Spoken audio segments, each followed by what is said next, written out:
Alors, vous maniez les perroquets.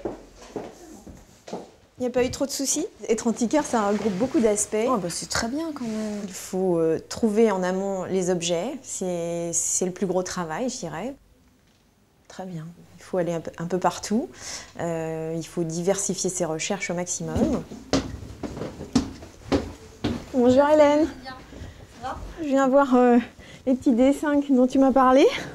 J'ai découvert ce métier un petit peu par hasard. Je me suis inscrite en histoire de l'art où j'ai fait une licence. Et ensuite, j'ai travaillé pendant 4 ans chez un commissaire-priseur à Paris. Et je suis tombée amoureuse de ce métier en le voyant travailler, en le voyant acheter des objets, en le voyant les revendre. Bon, le moment le plus dur est arrivé. Combien t'en veux? Écoute, celui-ci, si je te le vends en l'état, je t'en demande 350 € parce qu'il est en très mauvais état et t'as du travail dessus. Je te fais un super prix parce qu'en fait, je pense que je pourrais le vendre plus une fois que je l'aurai encadré. Bonjour Antoine.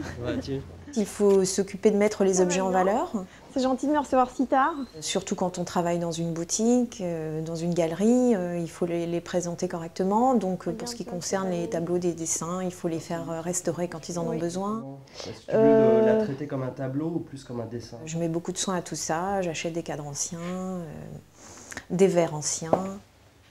Ensuite, il y a évidemment le travail dans la galerie. The price is 4,000 for the tree. L'accueil des clients. Comment est-ce que vous voulez faire?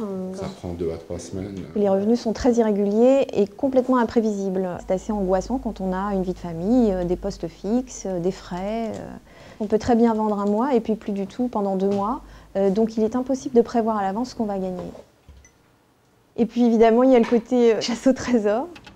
À chaque coin de rue, on est susceptible de trouver l'objet dont on rêve ou alors la très bonne affaire, ce qui n'est pas négligeable. Et on ne sait jamais le matin quand on se lève ce qu'on va finalement trouver et c'est ça qui est très excitant. C'est un métier d'aventurier un petit peu, de chasseur.